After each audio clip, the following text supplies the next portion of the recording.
Sir मेरा question दोनों से है आपसे, how to deal procrastination and laziness. हमारा ब्रेन है ना, ये बहुत आलसी टाइप का है, इसको आराम खोजना पसंद है। अब थोड़ा सा भी अब इसको आराम की ओर लेके चले गए ना तो फिर उधर ही रहेगा। आप सोचेंगे 10 मिनट आराम कर लेते हैं ना, तो 10 मिनट 2 घंटा बना देगा। उसको टॉर्चर कीजिए, चल 10 मिनट बाद में।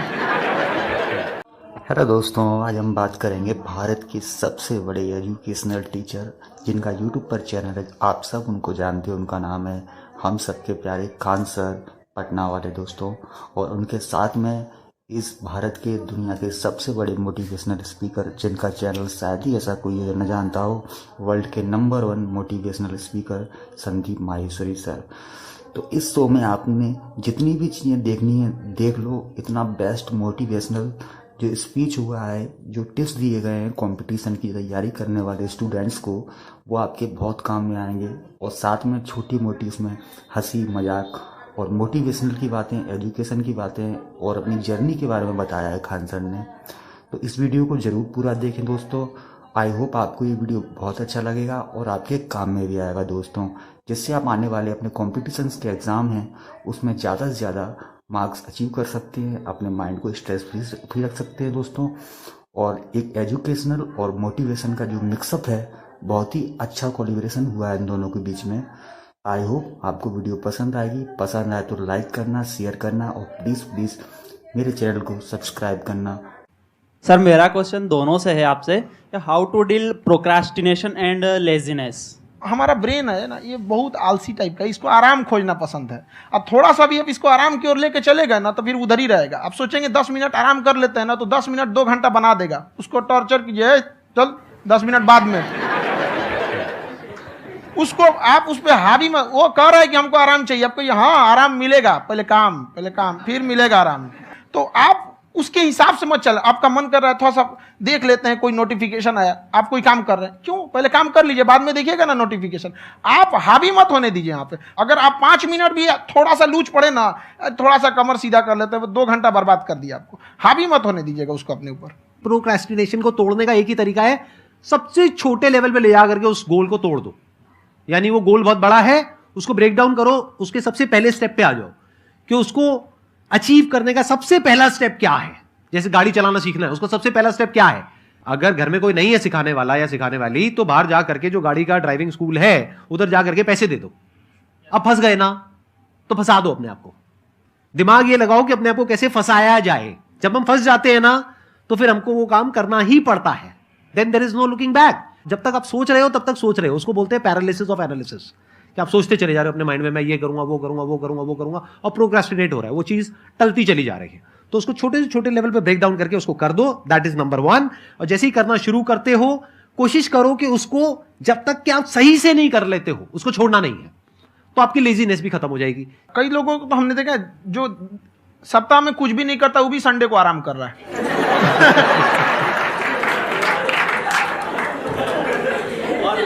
वैसे कहा भी जाता है कि अगर कोई काम आपको करवाना है ना, तो ऐसे किसी इंसान को दो जो बिजी है। हाँ। ऐसे आदमी को मत दो जो खाली है। ये परफेक्ट एग्जाम। किसी को भी आप देखिएगा जिसको आप कहते हैं कि मतलब थोड़ा ठीक ठाक आप समझते हैं कि नहीं ये बहुत आगे निकल, वो एक काम को खत्म करने के बाद कभी आराम नहीं करेगा। एक काम खत्म हुआ, उसको लगेगा हाँ एक खत्म हो गया, अब दूसरा करना चाहिए। और वही जिसको देखिएगा एक खत्म हो गया और आराम करना चाहिए, कभी नहीं, लाइफ में आखिरी सांस तक। सर यहाँ पे सब हिंदी में पूछते हैं, इंग्लिश में पूछते हैं, मैं भोजपुरी में पूछूं? जौन भाषा ठीक लगे तोने में पूछ दो। हाँ सर।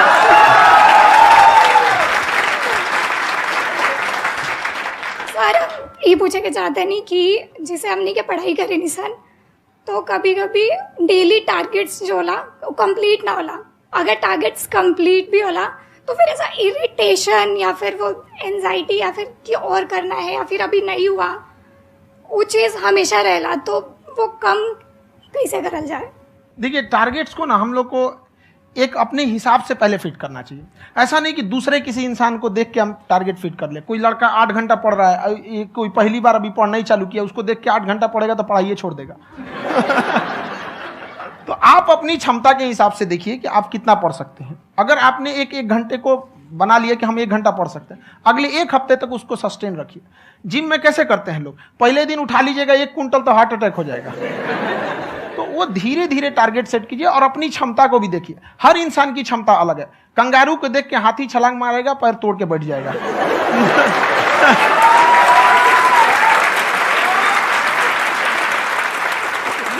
अब संदीप सर का मोटिवेशन देख के इसका मतलब क्या कि ट्रेन के आगे खड़ा हो जाएंगे, ढकेल देंगे तुमको। हालांकि ऐसा कर देते हैं, लेकिन ऐसा करिएगा लोग नहीं, क्षमता पता होना चाहिए। आपके अंदर एंजाइटी हो रही है कि मैंने कर तो लिया है, आप ये नहीं कह रहे कि मैंने कुछ भी नहीं किया है फिर मेरे को एंजाइटी हो रही है, आप ये कह रहे हो मैंने काफी कुछ कर लिया है फिर भी एंजाइटी हो रही है कि कहीं कुछ छूट तो नहीं गया है।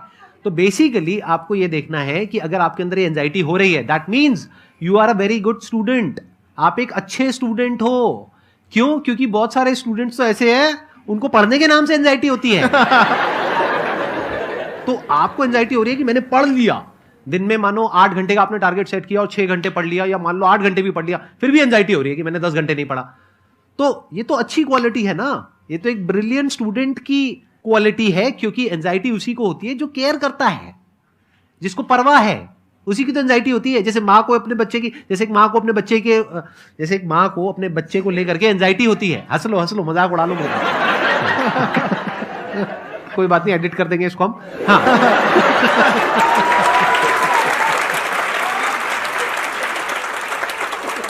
जैसे एक माँ है, उसको अपने बच्चे को लेकर के एंजाइटी होती है, थोड़ी सी भी तबीयत खराब हो जाए उसको एंजाइटी होती है, चाहे बच्चा ठीक भी है, डॉक्टर को नहीं होती है।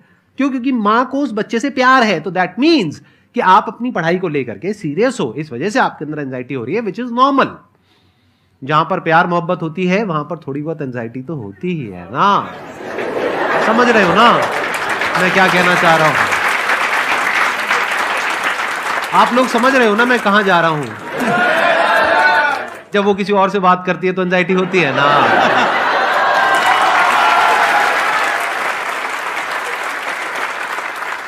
सर, आपकी स्टोरी हमने सुनी थी, तो एक टाइम आया था जब आप गंगा किनारे जाके बैठ गए थे, उस समय आपको कुछ समझ नहीं आ रहा था। तो उस समय मतलब आपने ये डिसीजन कैसे लिया कि अब आगे नहीं, यहाँ से वापस जाना है? रास्ता ही नहीं था। घर जाने के लिए एटलीस्ट 90 रुपए चाहिए थे, जेब में 40 रुपए थे। कैसे घर जाते हैं? और हम गंगा के किनारे चुपचाप बैठे बैठे हम कहें कि अब बहुत टेंशन हो गया, अब घर जाना चाहिए। रूम पे, तो किराए के रूम पे ही आदमी सारे लोग रहते। गए वहाँ पे तो रूम लॉक हो गया था। तुम खटखटाए तो ऊपर से गुस्सा से बोले जो ऑनर थे, क्या टाइम हो गया है? तुम कहे 9-10 बज रहा होगा। घड़ी देखिए तो 2 बज रहा था, रात का 2-2:30 बज गया था वहाँ। टेंशन में आप तो होता है, कई बार ऐसा समय आएगा कि लगेगा जैसे अब कुछ नहीं हो सकता है। तो इससे घबराना नहीं है। कभी कभी गुच्छे की आखिरी चाबी भी ताला खोल देती है। जो बातें आपने बताई कि घर में प्रॉब्लम्स ये तो बहुत लोगों ने फेस करी वहां पर, आप अकेले नहीं है, बहुत लोगों ने ये प्रॉब्लम्स फेस करी, बहुत तरह की प्रॉब्लम्स देखी, बहुत तरह की स्ट्रगल्स देखी, लेकिन वो सब इतने कामयाब नहीं हो पाए जितने कि आप हुए। तो आपके अंदर ऐसा कुछ ना कुछ है जो औरों के अंदर नहीं है। तो वो मैं जानना चाह रहा हूं कि वो ऐसा क्या था जहां से कि आपका दिमाग यहां तक सोच पा रहा है कि मैं पूरे इंडिया में इतने बड़े लेवल का चेंज लेकर के आ सकता हूं, एजुकेशन फील्ड में रेवोल्यूशन लेकर के आ सकता हूं।